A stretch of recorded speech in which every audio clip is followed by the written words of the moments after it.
This is a good day. If you don't believe me, just listen to what the ABA said.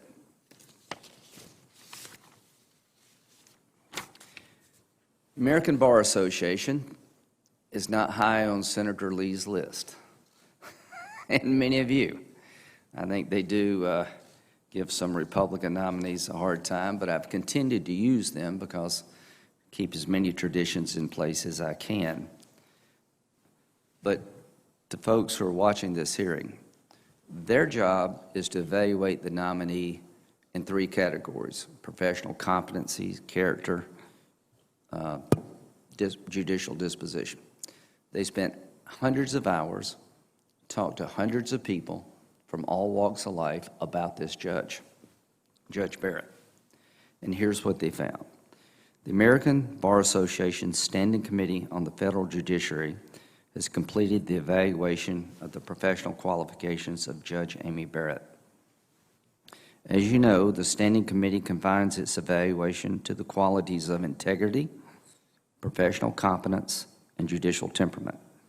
A substantial majority of the Standing Committee determined that Judge Barrett is well qualified, and a minority is of the opinion that she is qualified to serve on the Supreme Court of the United States.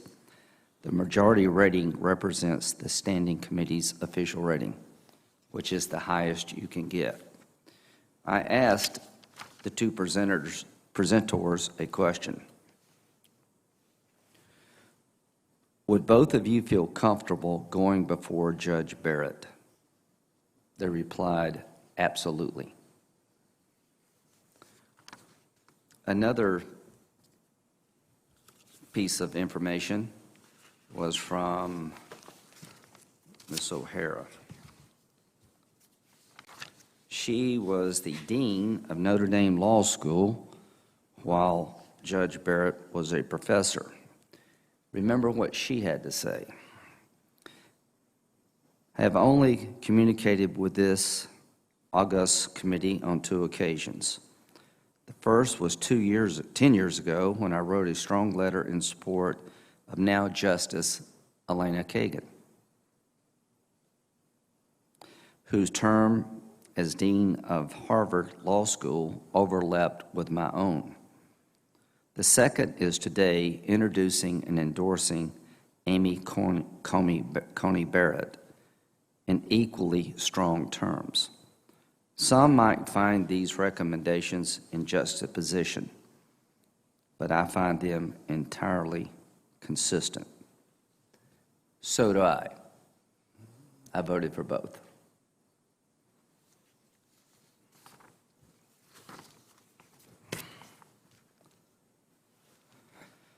The committee will hold over S 4632, Online Consent Policy Modernization Act.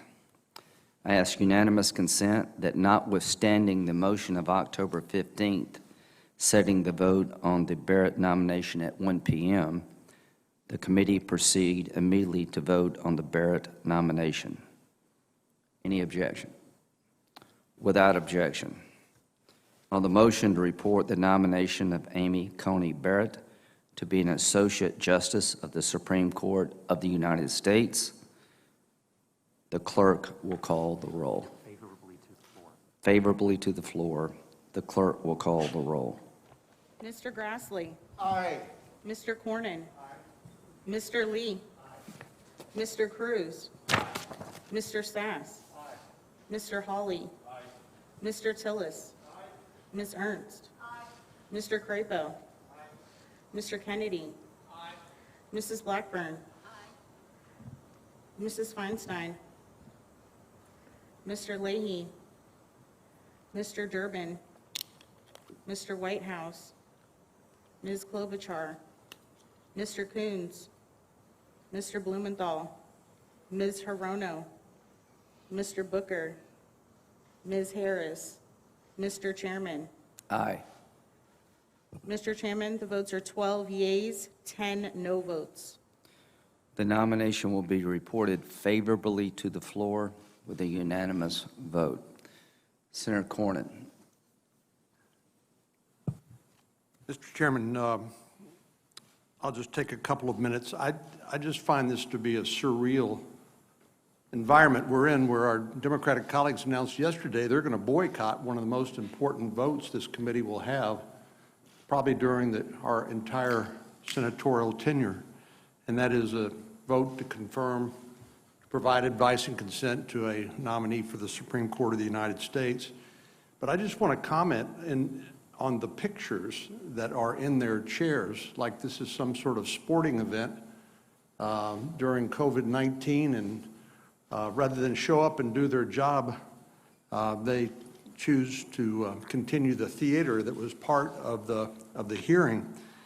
And of course, this is all pretextual.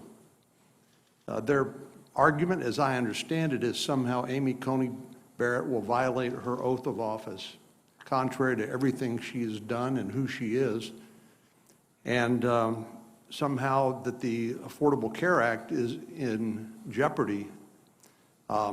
She explained, I think with great skill, the issue before the Supreme Court. It's really one of severability, which is a very technical doctrine. It doesn't have anything to do with the merits of the Affordable Care Act. It has to do whether you can sever the unconstitutional portion from the rest of the ACA and that it will survive. But the fact is, Democrats have already moved on from the ACA. In Senator Cruz in my state, in the last 6 years, the premiums for an individual under the ACA have gone up, I believe, 57%. The average deductible is about $3,000. For a family of four, the deductible is $12,000, which means that in essence you do not have insurance coverage. You're essentially self-insured. So what Democrats have done is they realized that all of the promises that were made to the American people leading up to the passage of the ACA, they have been broken. I remember President Obama saying if you liked your policy, you could keep your policy. If you liked your doctor, you can keep your doctor. None of that's true. They said that we would have essentially universal health insurance coverage. That's obviously not true. So ACA has failed. Our Democratic colleagues recognize that.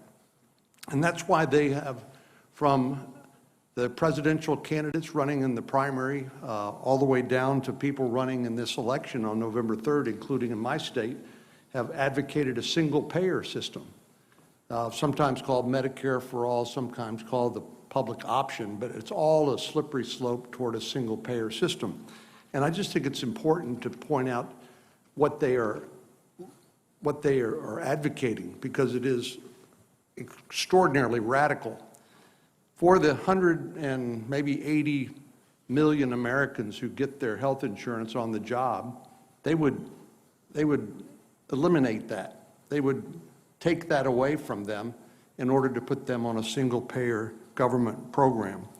Medicare, as we know, has its own financial problems, and something we obviously need to shore up. It's a commitment we've made to our seniors that if you pay into the Medicare program, you're going to have health coverage when you become eligible. But dumping 330 million people into the Medicare program in a single-payer system will bankrupt it. And we know that providers depend on a payment mix between Medicaid, Medicare, and private insurance in order to pay the bills. Without the private insurance premium or payments, our health care providers, our hospitals, including those in rural parts of our states, would be bankrupt. So I just think it's really important to just lay out the facts here. This is all for show.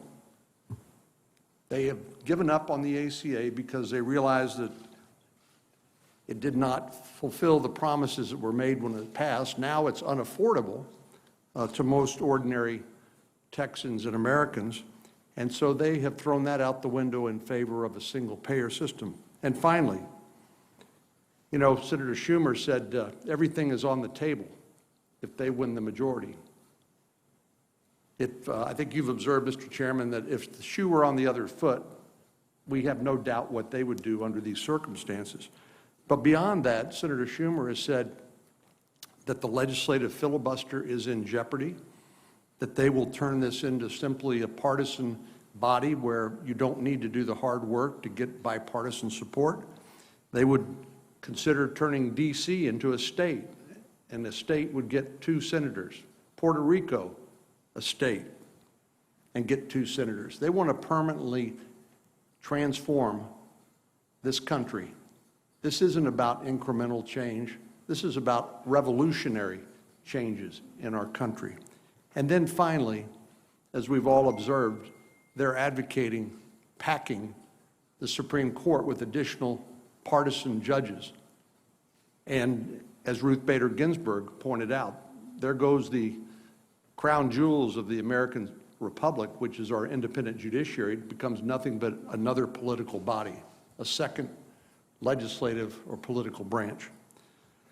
So I just wanted to take a minute and thank you for your patience to lay out my thoughts and observations with regard to these theatrics with which our Democratic colleagues are presenting us today. This is all for show. This is to try to capture a narrative which is simply false and to cover up what they are really about. So thank you, Mr. Chairman.